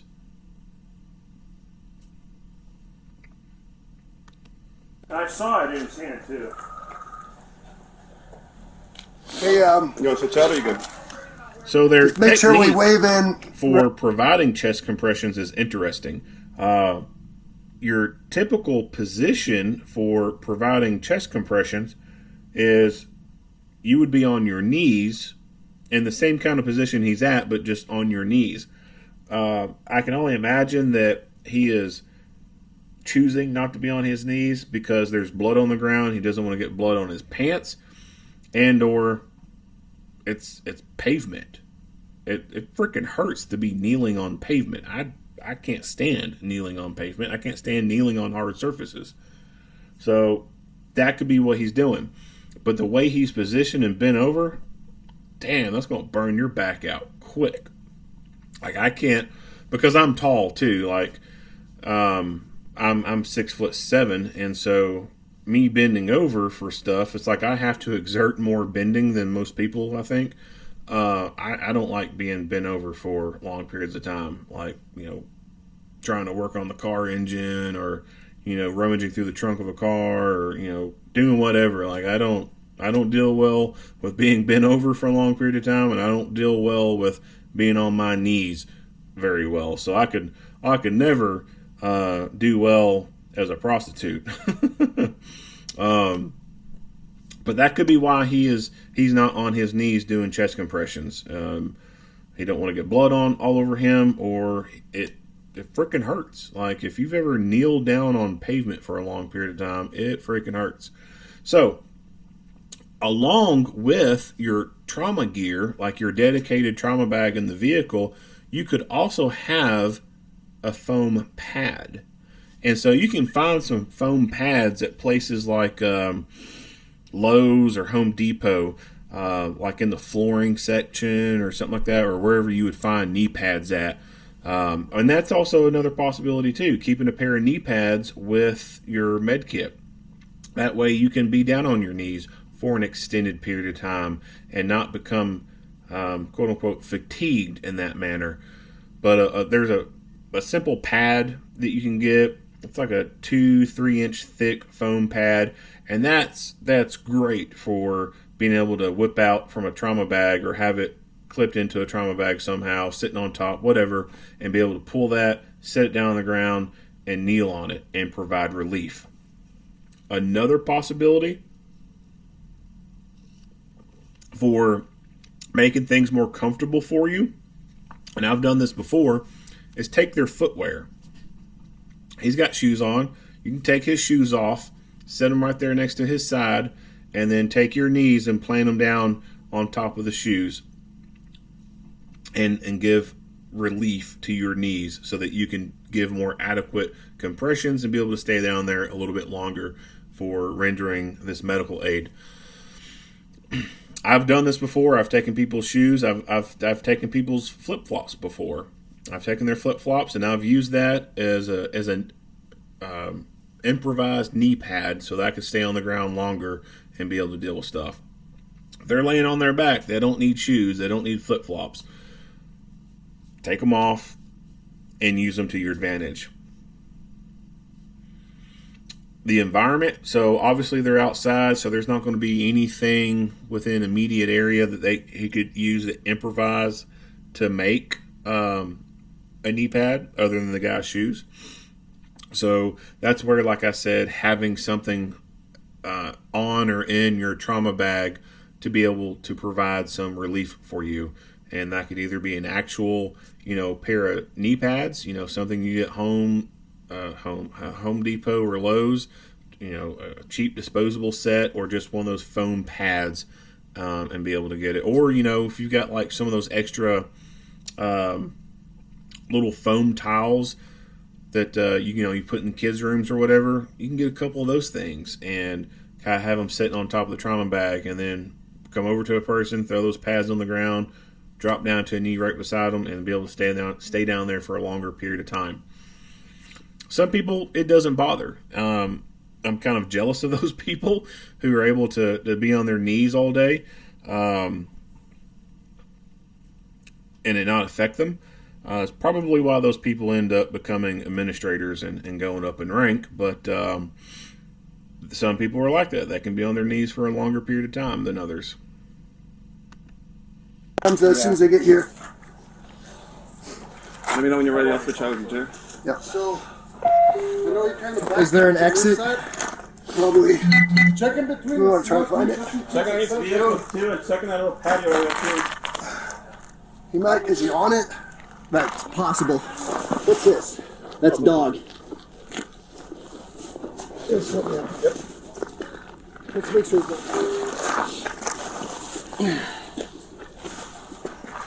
On your light. But I've got fucking.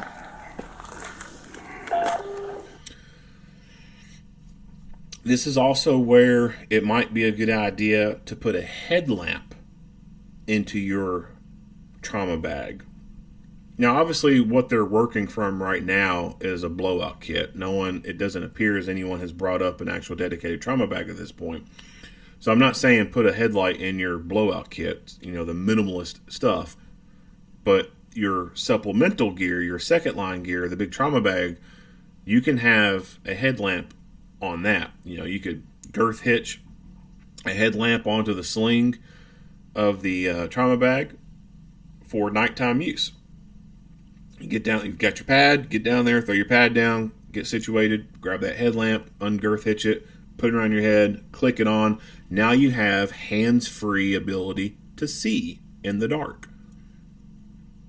If you don't have a whole lot of extra people there who can just hold a flashlight on you. So that's something else you can add to your med kit to make things easier for you. Otherwise, you're going to have dedicated people at night shining flashlights down on you.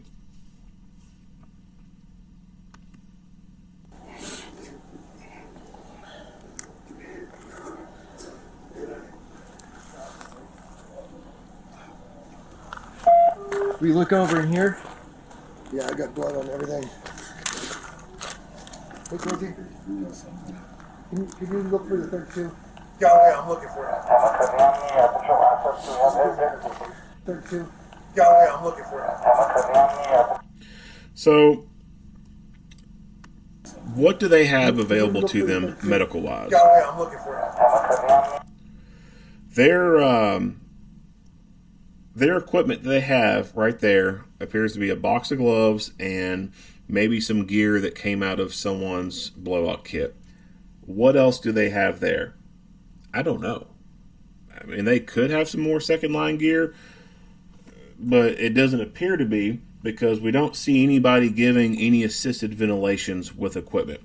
Now, they can choose not to do mouth-to-mouth, right? Like, I'm not doing mouth-to-mouth for a person that I don't know without some type of face shield or barrier. I'm not. I'm not doing that for strangers. So they can choose not to put their mouth on his and blow air into his lungs. To be able to do that safely without risk of catching anything, you have a face shield. And this could be something that has a little mouthpiece that would go into that person's mouth. And there's like this little plastic blanket thing that goes over their face area that would act as a barrier. Or you can get a face shield. It looks like a little plastic cup thing that goes over something like you see movies like Top Gun. You know, that little mask that they wear that covers their nose and their mouth. It's kind of triangular shaped or whatever. Or you see like a scene out of a movie with someone in the hospital. There's like this little plastic, oxygen mask around their nose and their mouth. So that's a face shield. Or if you've seen a little face thing around their nose and mouth attached to a bag that you see the person squeezing with their hand, that's a face shield. And that makes an occlusion around the nose and the mouth area. Makes it, I'm going to say airtight, but it does a little seal around that area. And then there's an opening at the top. And you can either attach a bag to it and squeeze air into them, or it has a little coupling thing that you can push in there, and you can take your mouth and put it on that tube and blow in. And it has a little filter and a little gasket thing in there so that as you blow in, air goes in, but once you stop that flow of air going through, it seals off and prevents liquid and stuff out of their mouth from coming through it back into you. So it doesn't appear to me that any of that stuff is available to them, or else someone should be grabbing that stuff and putting it into use as per, standard CPR first aid training. So that has to make you think the medical gear that you carry is also for you and or your partners. If you don't have the right equipment, then you cannot properly treat yourselves. It's not just being used on bad guys who shoot at you. It's also to be used on, or can be used on, you and your teammates. Here we are at 5 minutes, right? So this video starts as soon as they get up to this guy and start cuffing him.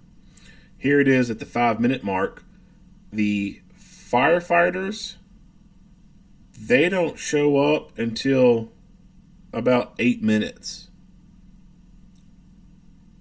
That's a common response time for EMS and fire. About 8 minutes. Sometimes a little bit longer, depending on how far out in the county you are.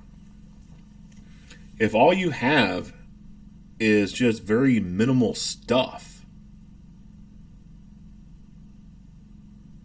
and your partner is shot and is in this same condition as this guy, that's 8 minutes before a more advanced level of medical care gets to them. That's 8 minutes of this person not having any assisted ventilations, no air being forced into their lungs. You can't go that long without good flow of oxygenated blood going to your brain. Even if they were to resuscitate you after a long period of time, that long period of time of no oxygenated blood going to your brain, you're probably not going to be that same person if you live through that. You're going to have brain damage because you didn't have enough oxygenated blood going to it. Now, of course, American Heart and the other institutions say that it's okay to do compressions only when a person is in, cardiac arrest. I'm not a doctor. My highest level of training is EMT, but I do kind of question that.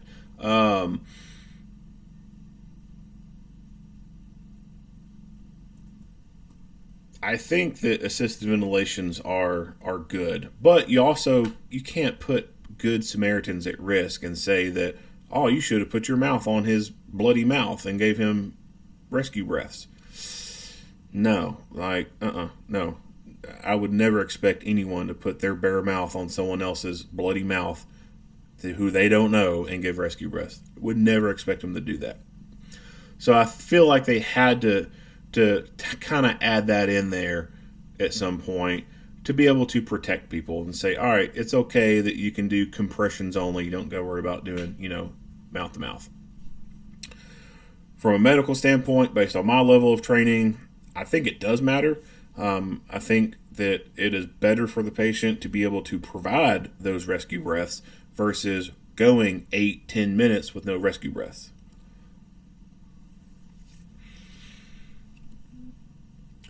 So with your medical gear, on top of just stopping bleeding, you also have to have airway management, and you need a bag valve mask. If you get an oxygen tank, that's even better. That's the cat's meow right there. But if you can get a bag valve mask and a face shield, well, then you can have someone being able to provide assisted ventilations and rescue breaths. It's going to increase a person's, not just their chances of survival, but increase the chances of them not being a freaking vegetable if you do revive them. There are scenarios where a person's heart can still be beating, but their breathing level is not at a rate that's going to be able to sustain their heart being able to beat any further or continue to beat after a while. If you don't have proper breathing rate and you go into respiratory arrest, that's going to lead into cardiac arrest. And you can remedy that by doing rescue breaths, doing assisted ventilation.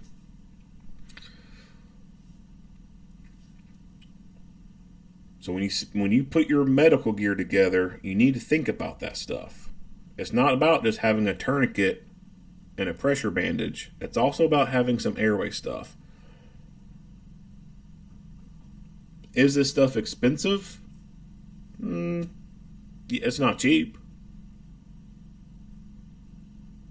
But what's more valuable? Your life, your partner's life? Of course, the human life is more valuable. I have more life-saving stuff in my inventory than I do life-taking stuff. Me being a firearms instructor and a gun guy, People just falsely assume that I have like a big collection of guns. Like I got like a freaking walk-in closet safe of guns, like the freaking shed full of machine guns like in the movie Commando with Arnold Schwarzenegger. I don't. I don't have a fuck ton of guns. I really don't. But I do have a fuck ton of medical stuff.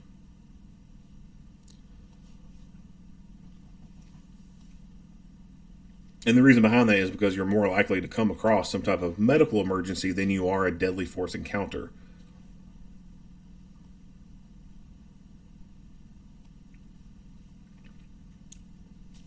But having the proper medical gear and the training is vitally important for the well-being of your teammates and or family when you consider the fact that it takes roughly sometimes 8 minutes for someone with a higher level of advanced training to get there and to be able to transport you to a hospital. They get here at the 8-minute mark roughly, and they are still there working on him up until I think the end of this video, 16-minute mark. You still see him over there messing around with them. That's a long period of time.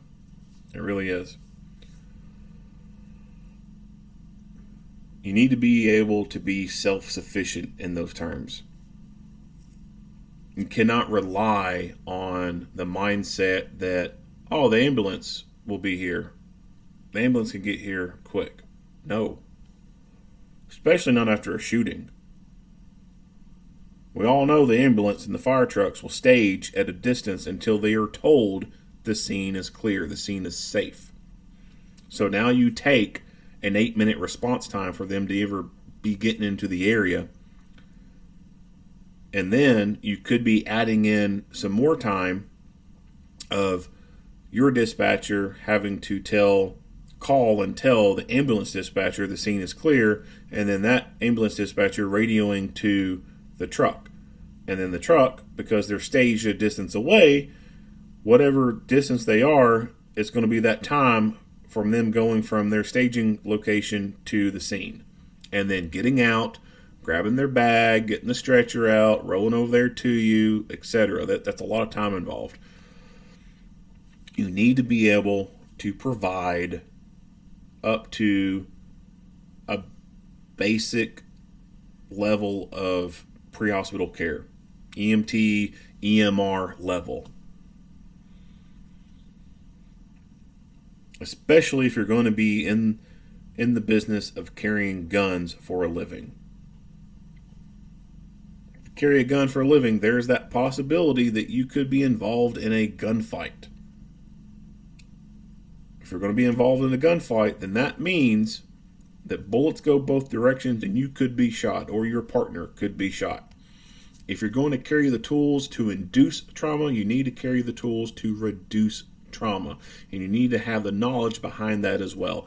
Just the same as you have to have some firearms training before you start carrying a gun everywhere, especially in a professional armed capacity.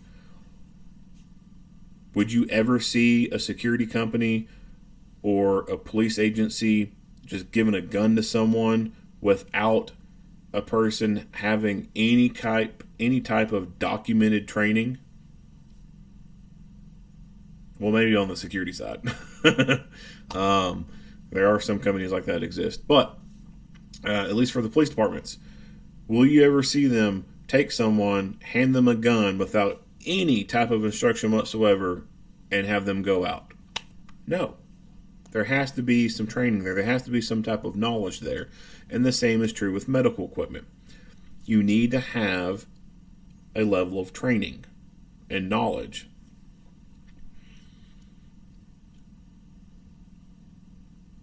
Because it can take 8 minutes before someone who knows what they're doing can get there. And I don't believe that at the bare minimum, a CPR, AED, first aid class is always the best level of training. That's almost synonymous with being at the level of a person only taking a concealed carry class. Like, it's some basic bitch shit. It really is. And Just like in the concealed carry instructor world, almost anyone can become a CPR instructor.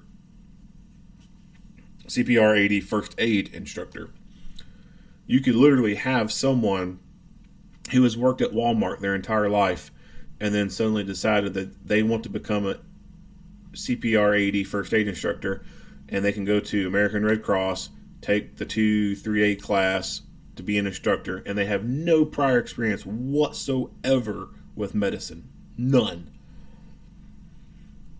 And after 3 days, that person can now be certified to go out and teach CPR AD first aid.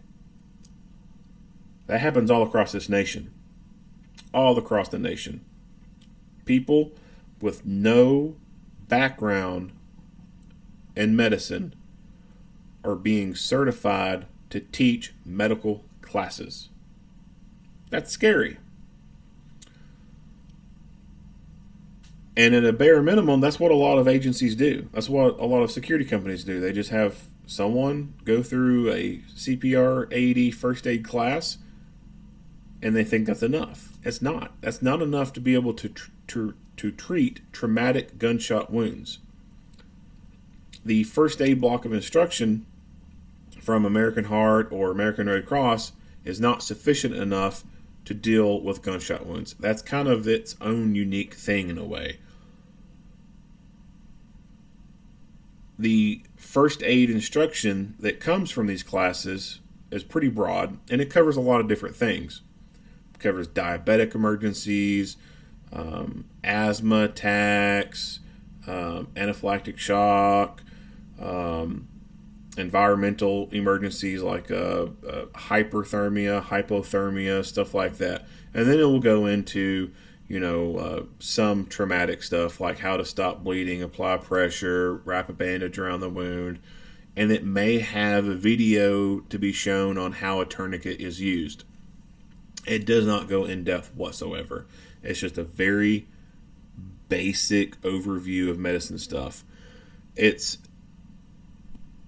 something to the level that would be sufficient enough for most workplace environments where someone could accidentally cut their hand on something or fall and hurt themselves.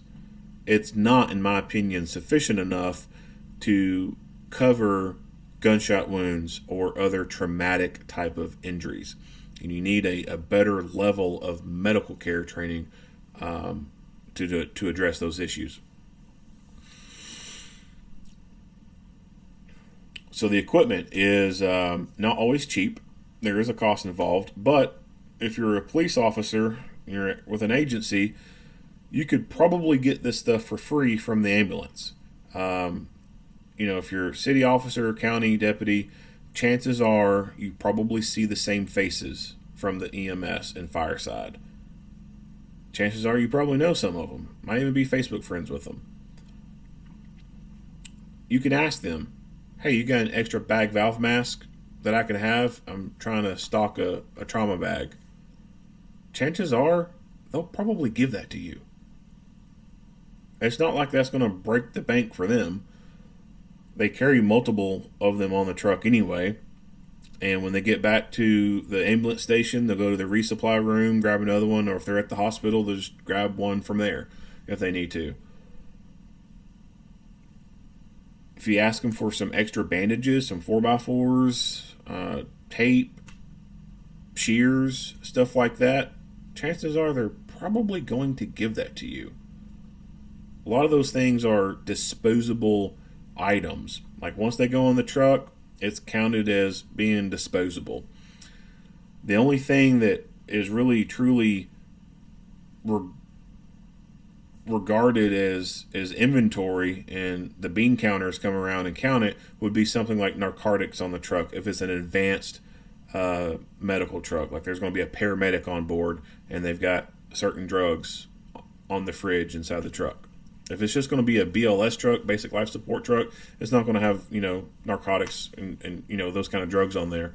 So the bandages and the tape and stuff like that, nobody goes in there and counts all that shit.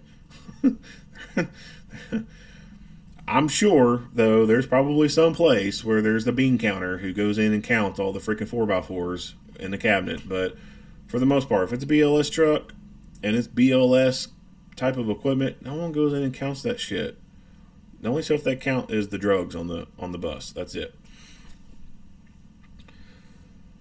So you could very easily ask the medics, the EMTs, the firefighters if they've got extra stuff to be able to give out. And chances are, like I said, they're probably going to give it to you. Now, if you ask for a whole case of shit, that's a different question. They're probably like, hey, man, I don't think I can do that without anybody noticing. But certainly, you can get that stuff. You can get a box of gloves. Good gloves, too. No problem. The training, on the other hand, as I mentioned before, anyone can become a CPR AD instructor, so I would not rely on that as being the end-all, be-all medical training unless that person who's facilitating that class has a background in medical stuff and can do some expounding on some of that content and get you to go through some evolutions of practice on doing tourniquets and stuff like that within that CPR class or CPR AD first aid class. Other than that, you're going to need to find a dedicated person who has that background in medical training and or experience. You know, someone who used to be like a combat lifesaver or a medic in the military, someone who's an EMT or above, to facilitate a class where they teach the concepts of tourniquets and, you know, controlling severe bleeding and stuff, and then have you go through scenarios, drills where you apply a training tourniquet to yourself and or other people and do other evolutions, other practical hands-on skills so that you become better proficient at being able to do this kind of stuff. That could be something that could be done on an unofficial level within your agency or within your company. Or it could be done on a kind of official capacity if you have someone locally who's able to deliver a specific class like that, and it can count as continuation hours or whatever. Sometimes local hospitals or ambulance providers, you know, they are the ones who put on EMT classes. So depending on, you know, what they've got, they could have an actual class that deals with this kind of stuff. Air ambulance providers, they have some classes too that they can offer. Generally, they offer landing zone classes for like the fire departments and stuff like that. But they can also have a basic trauma life support class that sort of augments people who are already EMTs and kind of gives them some more specialized focused training in providing basic life support for trauma victims. So those are some possibilities in getting access to training. Other sources would just be go to commercial training schools, tactical training schools that offer firearms training, can also sometimes offer medical training as well. But there's going to be a cost with that. It's not going to be very cheap. So that's probably going to end up being something that you end up paying out of pocket, or if you're lucky enough, you can get the agency to pay for it. But that's a stretch. Because if they won't pay for you to go through firearms training with anyone else, almost a little bit less likely they'll pay for that medical training. But it's on you. Like if your agency won't pay for it, your security company won't pay for it, you can't just be like, oh shit, I guess I'm out of luck. No, like you have to take it upon yourself to get that training on your own. Some of you probably already have to take it upon yourself to get certain equipment to go to work. Security, most definitely, like you're most likely having to buy all your stuff. Police officers, for some of you who don't know, there's a lot of police officers in this country who have to buy their own shit. They have to buy their own vest, buy their own belt. Some have to buy their own gun. So those of you who fall in that category and you're watching this, you already know the struggle. You've been dealing with it.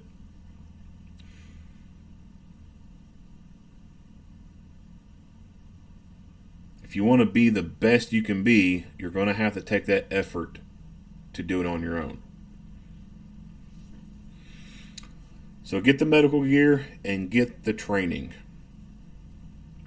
Because it might not just be a bad guy that you're having to work on. It could be your own partner, your own best friend at work that you're having to work on. And if you're working on them, do you want just the basic level of training? Or do you want a higher level of training and good equipment to be able to use on your best friend, your coworker who's become injured? It's kind of a no-brainer, right?